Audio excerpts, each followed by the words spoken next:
दोस्तों आज हम बात करेंगे सोल लैंड के एपिसोड नंबर 223 के बारे में। इस एपिसोड के शुरू में दिखाया जाता है कि चेन रेंची अपने एंजल गॉड के करीब होते होते बहुत ज़्यादा करीब होती जा रही है। उसने अपने 8वें एग्ज़ाम का सेकंड सेशन पास कर लिया होता है। इस सेकंड सेशन में हम देखते हैं कि चेन रेंची जो पहले लड़का होती थी तो वो तेनदोली एम्पायर के किंगडम के एम्पायर के थ्रोन पे बैठा होता है। तो वो चेन रेंची से कहती है कि अगर तुम मुझे मारोगी तो तुम खुद भी मर जाओगी। तो चेन रेंची इसके बगैर फ़िक्र किए अपने आप को मरने के फ़िक्र किए वो उसकी तरफ तलवार बढ़ाती है और उसकी तरफ तलवार फेंक देती है, जिससे वो लड़का मर जाता है और चेन रेंची को भी तलवार लग जाती है। तो यूँ वो गॉड ऑफ एंजल का 8वां एग्ज़ाम का पार्ट 2 कंप्लीट कर लेती है। पार्ट 2 जो 8वें एग्ज़ाम का होता है उसमें ये करना होता है कि बगैर किसी के फ़िक्र किए या अपनी जान की परवाह किए बगैर जो ईवल है उसको ख़त्म करना है। और इस तरह यूँ चेन रेंची अपने गॉड ऑफ एंजल्स की तरफ एक कदम और मज़ीद करीब हो जाती है। अब इसके बाद होता है उसका लास्ट एग्ज़ाम, 9th एग्ज़ाम। इसके बाद हम देखते हैं कि श्रेक 7 डेविल्स तेंदो एम्पायर के एक खेमे में बैठे होते हैं, सारे वहाँ पे इकट्ठे होते हैं, खाना खा रहे होते हैं। तो वहीं पे फ्लाइंग सेक्ट टंग सेक्ट की एक मेंबर आती है और टंगसन को कहती है कि हमने बहुत दिनों से पेट्रोल किया है, हम बहुत दिनों से देख रहे हैं, लेकिन वहाँ एम्पायर की तरफ से कोई हलचल नहीं है, उनकी तरफ से कोई इशारा नहीं है, वो किसी किस्म की भी मूवमेंट नहीं कर रहे। तो इस पर टंगसन कहता है कि बीबी दोंग अब बहुत मुताद हो गई है, वो अब कोई भी कदम या अपने इलीट ट्रूप्स किसी को भी इतनी आसानी से मरने नहीं देगी, वो सभी को जंग में ही उतारेगी। तो टंगसन उसे कहता है कि आप पेट्रोलिंग जारी रखो।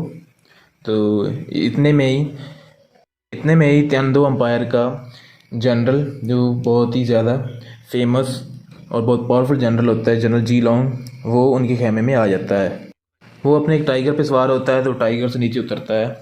तो टाइगर उसका आगे खेमे के अंदर जाता है और टेबल पे पड़ी चीज़ों को या कुर्सियों को अपनी पूंछ से, अपनी दुम से वो उनको गिरा देता है। और वो जनरल जी लोंग टंगसन को कहता है कि हमें जंग वाले दिन, कल हमारी जंग होगी, हमारे एम्परर का ऑर्डर है और जंग में सबसे आगे हमें तंग सेक्ट की बहुत ज़्यादा ज़रूरत पड़ेगी, तो अपने मेंबर्स को तैयार रखना। इस पर श्रेक 7 डेविल्स टंगसन के अलावा बाकी सभी बहुत जेलस होते हैं जनरल के इस रवैये पे, लेकिन टंगसन ने रोक देता है। तो उसके बाद वो टंगसन और उसके साथी श्रेक 7 वो पेट्रोल के लिए निकल जाते हैं और काफ़ी दिनों तक पेट्रोलिंग करते रहते हैं। इसी दौरान फैटी उन्हें कहता है कि टंगसन को कहता है कि हम बहुत दिनों से पेट्रोलिंग कर रहे हैं, ये हमारे साथ ठीक नहीं है। तो टंगसन उन्हें कहता है कि हमें इन छोटी चीज़ों की टेंशन नहीं लेनी चाहिए, फ़िक्र नहीं करनी चाहिए, हमें बड़ी पिक्चर की तरफ देखना चाहिए कि हमें वुहान एम्पायर को डिफीट करना है, उन्हें हराना है। तो हमें इन छोटे मसलों की तरफ नहीं सोचना चाहिए। तो इस पर वो बाकी सारे चुप हो जाते हैं और टंगसन की कि हाँ हमें हाँ भर लेते हैं। उसके बाद हमें दिखाया जाता है कि एक सीन में जनरल जी लोंग अपने टाइगर पे अपनी बाकी आर्मी के खेमों में घूम रहा होता है, फिर रहा होता है, और वहीं पे ही वो एक बीबी दोंग की वुहान एम्पायर की एक बी सेक्ट की एक मेंबर वहाँ पे फिर रही होती है। तो वो इस बात का अंदाज़ा लगा रही होती है और वो सभी को कह रही होती है कि कल के दिन हमारी बैटल बहुत फेयर्स होनी चाहिए और हमें खुल के मुकाबला करना चाहिए ताकि मेरा नाम बन सके और मैं फेमस हो सकूँ। तो इतने में वो बी सेक्ट के मेंबर के पास वापस पहुंच जाती है और वो उसको इन्फॉर्मेशन दे देती है। तो वो बी सेक्ट की वो मेंबर वो बीबी दोंग के पास पहुंच जाती है और उसे इन्फॉर्म करती है कि उनके जनरल जी लोंग वो चाहते हैं कि सारे विक्ट्री का जो रिवार्ड है वो सिर्फ मुझे मिले और किसी को ना मिले। तो वो बहुत ज़्यादा किस्म का लालची इंसान है। बीबी दोंग को ये बताते हुए बीबी दोंग अपने फोर्सेस को ऑर्डर देती है कि सारी फोर्सेस जंग के लिए तैयार रहें, सुबह हम जंग करने जा रहे हैं तेंदो एम्पायर के साथ।